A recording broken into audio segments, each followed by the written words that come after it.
So returning to deer pose, I can set the right leg, probably now that we've warmed up more, a little further out if that feels okay. I can even bring the left leg with me. So this is an option, folding in the direction of your right knee.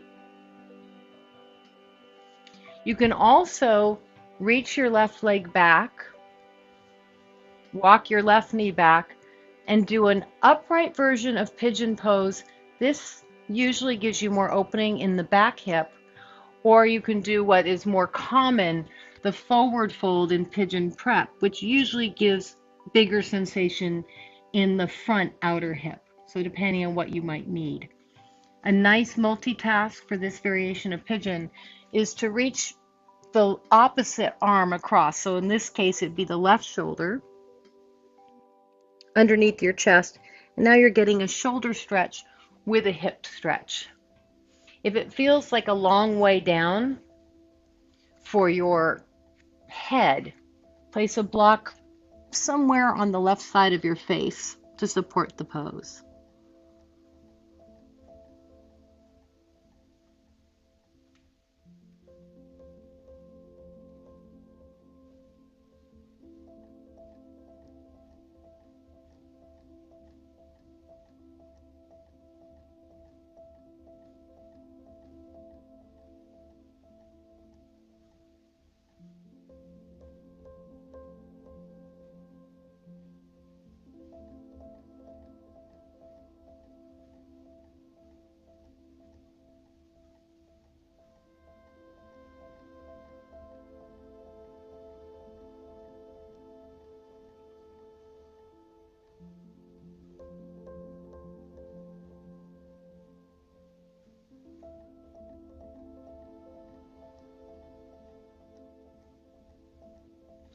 Five more breaths. See if you can give over to letting go a little bit more.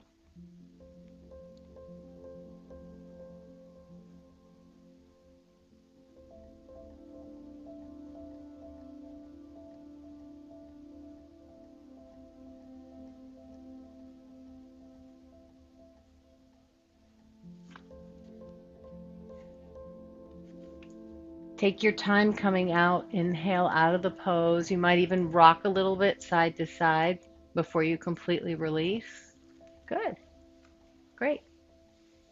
And we'll move to second side. So starting with, it could be the exact same pose you did oh so long ago. Usually reaching a little more on the diagonal in deer pose gives you a deeper stretch. You could play around with, you want to be careful when you move this leg that you're not forcing the leg forward. So you want to make sure that your heel and ankle are on the same line as your knee. So you're not torquing your knee if you are going to work to this more extreme angle. I didn't say to flex the foot at all. I didn't talk about it. You can do a light flex of your foot, but you don't want to be aggressive with that either. Turn your back thigh in if you're evolving it to more of a traditional pigeon. Upright is going to be more about opening the back hip, although you'll feel the front hip if you're tight there. Traditionally, this pose is just taught here in the prep phase, so that it's more of a resting pose, more emphasis on the front hip. And then it will deepen pigeon and also give you shoulder opening to take your right arm across, adding in that little bit of a twist, which we didn't explore today in Warrior One, but I often talk about that subtle twist that we do in Warrior One to pull the back hip forward. So bringing your arm across will pull your right hip forward. And then use a prop for your head so your neck isn't compromised. Slow your breath down. Let go as much as you can.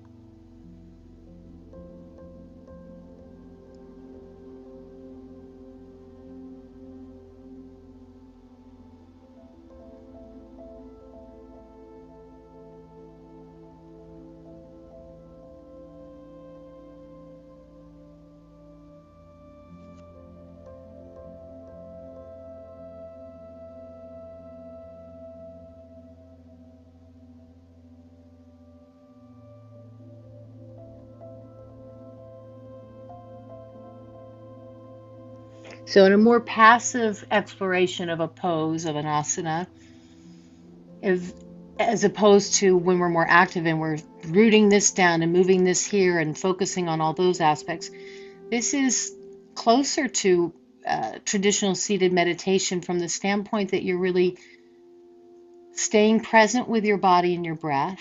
And when you notice your focus getting pulled, usually by a feeling of tension or holding, but sometimes other things coming in, you remind yourself that you're here to be in stillness in the posture and to find a letting go quality.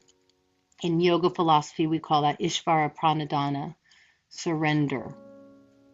Take a few more breaths here. See if you can let go just a little bit more.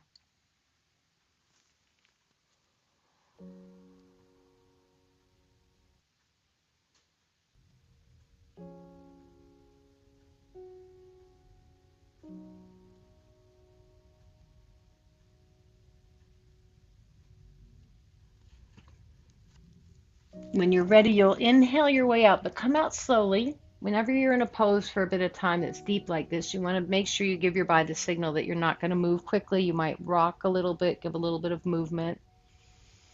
And then onto the back, bringing your blocks with you.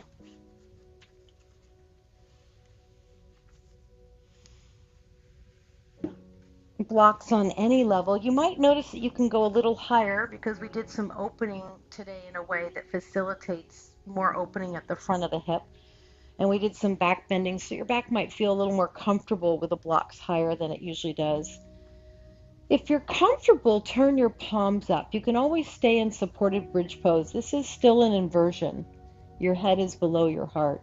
If you want restorative shoulder stand, take your legs to the sky. If you need a deeper shoulder stand exploration, then plow to shoulder stand.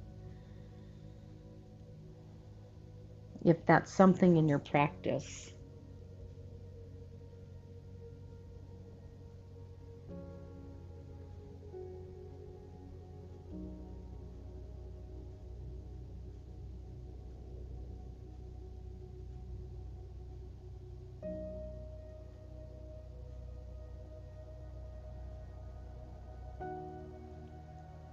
If the opening breath meditation, inhale, collarbones expanding, a little pause. Exhale, lightly toning your belly. If that was a nice way for you to anchor and root into your centeredness, take about 6 rounds of that breath. Otherwise, simply rest here.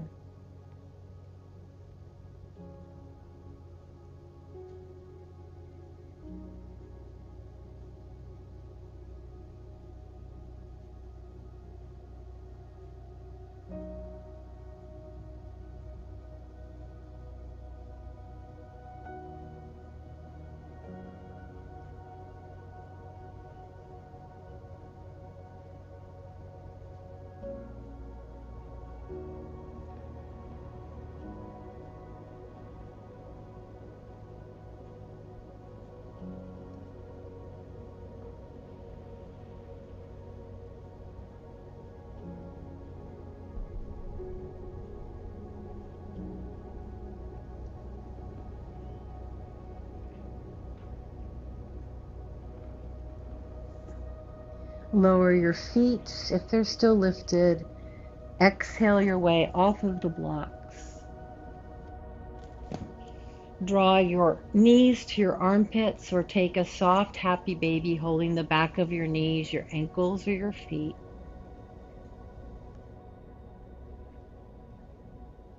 Breath in through your nose. Breath out of your mouth.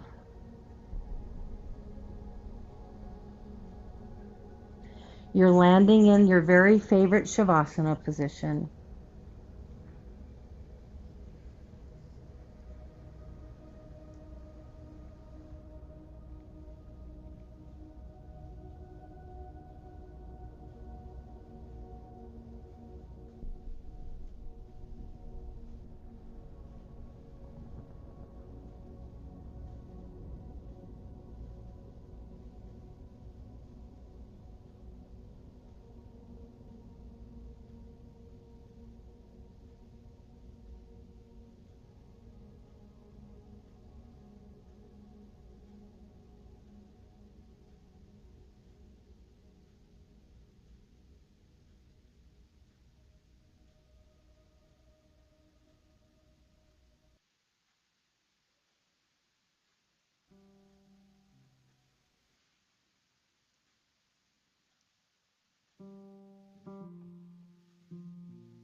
Whether you're seated or lying down, stay soft in your body and simply notice any shifts at all that have occurred.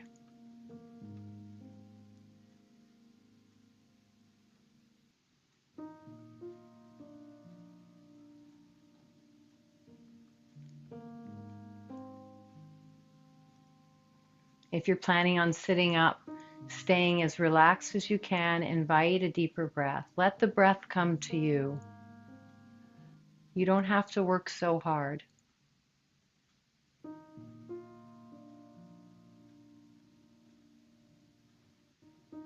You might even surprise yourself that your breath feels deeper when you let it come to you versus trying to make it happen. If you need movement before sitting, take it. Move slowly if you are going to sit up and close with me.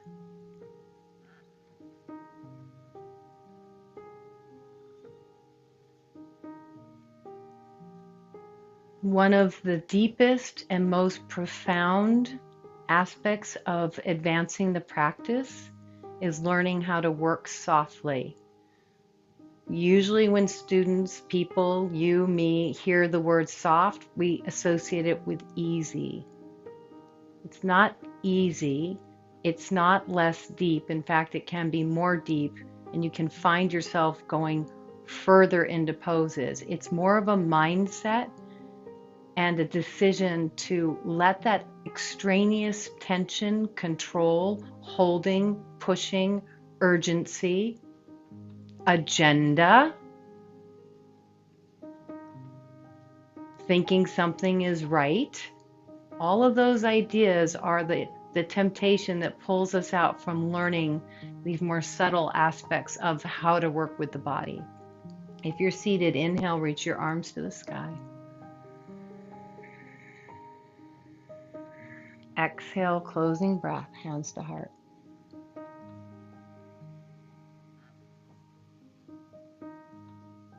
Namaste.